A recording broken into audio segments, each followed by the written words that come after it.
ಮಗು ಏನು ಓದಲ್ಲ, ನೆನಪೇ ಇರಲ್ಲ, ಅವಳಿಗೆ ಏಕಾಗ್ರತೆನೇ ಇರಲ್ಲ ಅನ್ನೋರು ಇದು ಬ್ರಾಹ್ಮಿ ಎಲೆ ಒಂದಲ್ಗ ಸೊಪ್ಪು ಅಂತ ಕರೀತಾರೆ. ಇದನ್ನ 3 ಎಸ್ಲು ತಗೊಂಡಿದ್ದೀನಿ ನಾನು. 1 ಗ್ಲಾಸ್ ಹಾಲನ್ನ ಕಾಯಕ್ಕಿಟ್ಟಿದ್ದೀನಿ. ಸಕ್ಕರೆ ಬೆಲ್ಲ ಏನು ಆಗ್ತಾ ಇಲ್ಲ ನಾನು. 3 ಎಲೆನ ಹಾಲ್ಗೆ ಹಾಕಿ ಚೆನ್ನಾಗಿ ಕುದಿಸ್ಬೇಕು. ಕುದ್ಬಿಟ್ಟು 3/4 ಗ್ಲಾಸ್ ಆಗ್ಬೇಕು. 1 ಚಿಟಿಕೆ ಅರಿಶಿನ ಹಾಕ್ಬೇಕು. ಈ ತರ ಮಾಡಿ ಕುಡಿಯೋದ್ರಿಂದ ಮಗುಗೆ ಏಕಾಗ್ರತೆ, ಸ್ಮರಣ ಶಕ್ತಿ ವೃದ್ಧಿ ಆಗುತ್ತೆ, ನೆನಪಿನ ಶಕ್ತಿ ಹೆಚ್ಚಿಸುತ್ತೆ. ನಾವು ದೊಡ್ಡವರು ಕೂಡ ಈ ತರ ಮಾಡಿ ಕುಡಿಯೋದ್ರಿಂದ ನಮ್ಮ ಮಾನಸಿಕ ಒತ್ತಡ ನಿವಾರಣೆ ಆಗುತ್ತೆ. ಅಸ್ತಮಾ ಪೇಷಂಟ್ ಯಾರಾದ್ರೂ ಇದ್ರೆ ಈ ತರ ಒಂದಲ್ಗ ಸೊಪ್ಪಿದ್ರೆ ಉರಿದ್ಬಿಟ್ಟು ಚಟ್ನಿ ಈ ತರ ಮಾಡಿ ಬಳಸಬಹುದು.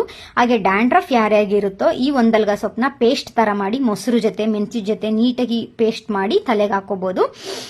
ಆಮೇಲೆ ನೆಕ್ಸ್ಟ್ ಇವಾಗ 1 ಸ್ಪೂನು ನಾನು ಜೇನುತುಪ್ಪ ತಗೊಂತಾ ಇದ್ದೀನಿ. ಜೇನುತುಪ್ಪ 1 ಗ್ಲಾಸ್ಗೆ ಹಾಕೊಂಡ್ಬಿಟ್ಟು ನಾವೇನು ಕಾಯಿಸಿರ್ತೀವಲ್ಲ ಹಾಲು, ಅದಕ್ಕೆ ನೀಟಾಗಿ ಹಾಲನ್ನ ಹಾಕಿ ನೀಟಾಗಿ ಮಿಕ್ಸ್ ಮಾಡಿ ನಾವು ದೊಡ್ಡವರು ಕುಡಿಬಹುದು, ಮಗುಗೂ ಕೊಡ್ಬೋದು. 1 3 ತಿಂಗಳು ಮಾಡಿ. ನಿಮ್ಮ ಮಗು ಯಾಕೆ ನೆನಪಿನ ಶಕ್ತಿ ಇರಲ್ಲ ನಿಮ್ಮ ಮಗುಗೆ ನೋಡಿ.